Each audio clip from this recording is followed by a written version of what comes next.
Hey, what's going on everybody? Gundam Flexion here. Today I'm going to do a review on the just completed MS-06FZ Zaku II high-grade universal sentry. Now this specific model is featured in Gundam War in the Pocket.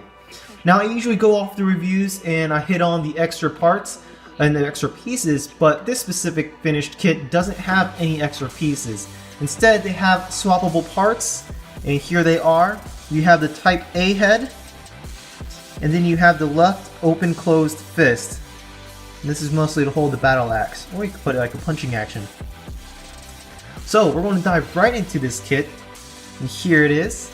Again, this kit's specialty is you could swap out the heads. You have the A right here, and then you have the Type B right here. What's really different is that the Type B helmet is more runs parallel with the World War II German helmets, and the Type A is more traditional Zaku. But they're pretty much all the same, right? You have the mouthpiece, you have the piping system, you have this base piece, you have the centerpiece for the mono eye, and then you have the helmet itself. Now for the piping system here, I went ahead, I'm going to try to bring it closer, I went ahead and used panel lining, and then I used an eraser and my fingers to just try to wipe it out evenly, and I think it gives a greater articulation in the piping system, because if not, then it's just a plain solid dark goldish color. But if you just do panel lining, take the time to do it, I think it really makes it stand out. Here it is. And what's interesting about both helmets as well, both the Type B and the Type A, is that the mono eye, it's obviously a sticker, right? But the base on the centerpiece of the helmet is also an additional sticker. So it's a one layer of black sticker, and then you put another, then you place the mono eye.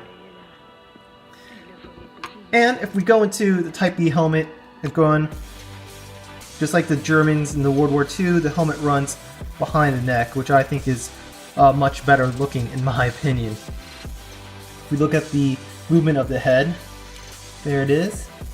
Could go around quite far. There it is. Could go around 360 degrees. Don't really expect it to move left or right because of the way the helmet's formed, and the distance between the neck and the actual head is not very great. If we look into the weapon system, here is the, I believe it is the 90mm machine gun. And how it's attached, I'm going to just take it off this dude's hand real quick.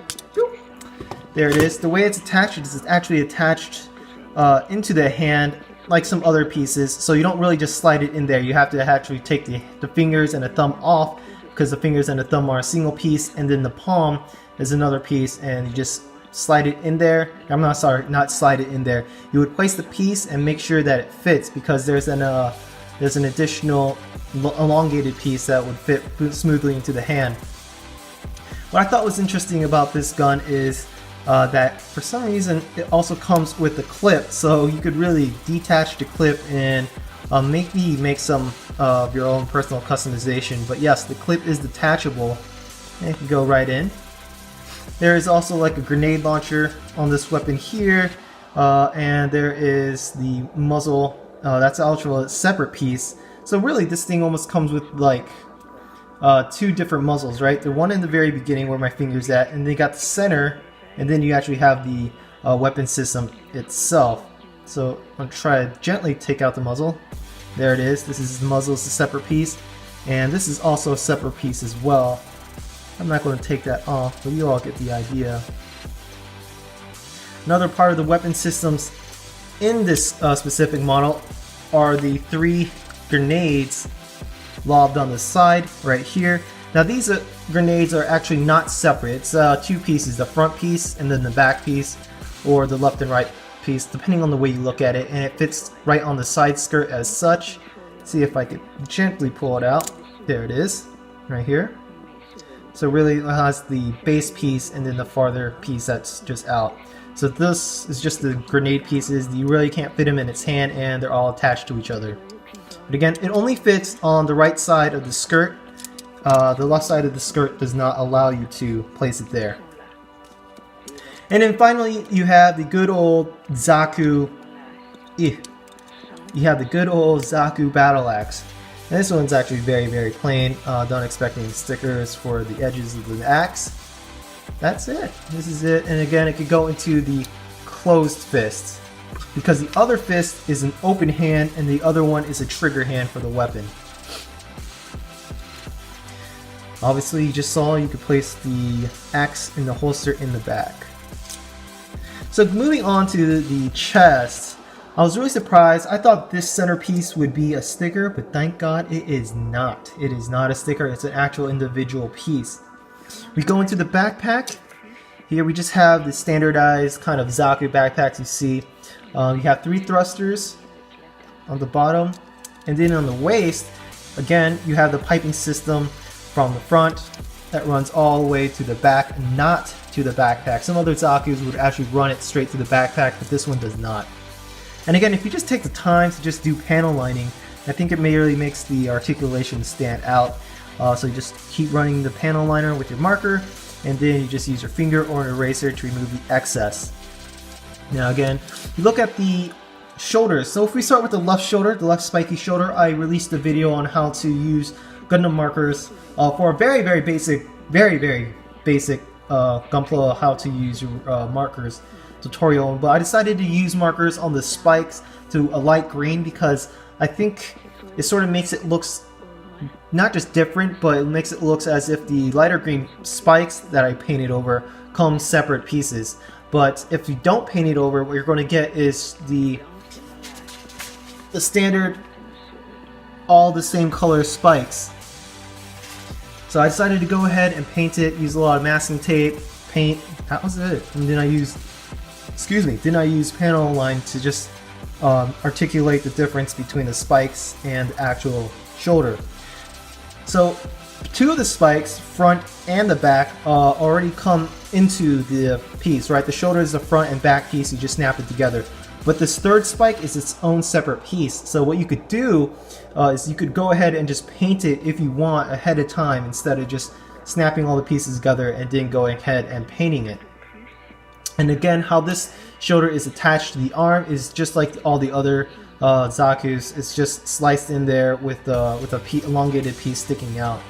When we look at the arms, there is the movement. It has pretty good flexibility. He could almost go all the way up as such to touch his own shoulder. Again, we have the 360 as standardized with most model kits. And then we have the left open hand right here. So you could probably do some sort of fancy shooting pose with one hand. We look at the right side, his shield, his standardized, what comes with all the Zakus is the right shield. And we have one transparent sticker, boom, right here, the emblem of Zeon. Again, this side is pretty much no different than the other side. No mobility issues. It should be very easy for you to pose. His elbow flexion is same as the other side. Boom. As such. Now, in regards to his torso mobility, it's pretty limited, right? Can't go very far, can't go too far left or too far right. His skirt, it's not that, at least the side skirts, it won't be able to open up that far. Yeah, I think that's about as far as it can go, and the back skirt is static. The front skirt, I think, I can't remember, so I'm not going to force it, but it should be able to go somewhat high since there are no obstructions. There it is. Okay, I didn't want to force it out. But there it is. So that's how high the skirt can move. In regards to his legs, again, he has a basic piping system, and again, I went ahead and just do panel lining, hit the panels, just to make it look like it's separate pieces, almost like a master grade or a real grade. And putting these in isn't such an issue, so there are a lot of space in between the pieces when you put it together. You just slide it in the bottom, and then you can slide it in the top, or vice versa. But it's going to be very, yeah, clinky. Yeah, that's a word. I don't know. But yeah, it does make a lot of noise because it is loose, but not loose enough where it falls out. His knee flexion, there it is. It's up high. How high can he kick forward? Not this high. His lateral, horizontal movements. You really can't do the split because the skirt's in the way. That's about it. And the feet, Interesting enough that this also comes with like some type of like steel toe portion. It's not steel toe, but it reminds me of steel toe. Portion for his front feet, and that's about it. We look at the back. You can see the thrusters on the bottom of the calves. There it is. Because again, remember this model is supposed to also supposed to be fast. The Zaku is supposed to be fast compared to the older models. And that's about it. This kit took a good time. I thought it would be a good opportunity to use a lot of my Gundam marker painting, but I really like the way it turned out. I don't think too much modification is required for it. It's very easy to pose, very easy to put the weapon system in and out. I don't think I'm going to use the Type A helmet, so I'm going to keep it in the box. I'm really satisfied with the weapon systems. I think this machine gun, this 90mm, is pretty cool looking, and the fact that you could take the clip out and put it back in, I think it's like a neat little feature. I really wish it came with more clips, and you'd be able to put side clips to at least his side skirt, but unfortunately that's not an option. Overall, this is a very enjoyable kit. Highly recommend. Regardless if you're a beginner or intermediate or advanced builder, I think this is going to be a great kit to your selection, especially now that Christmas is around the corner. You can probably get it for pretty cheap. That's all I have on this review, guys. If you have any questions, just post them down in the comment section below. And I appreciate you all for watching, and keep your eyes out for the next unboxing video. Thank you all very much, and peace out.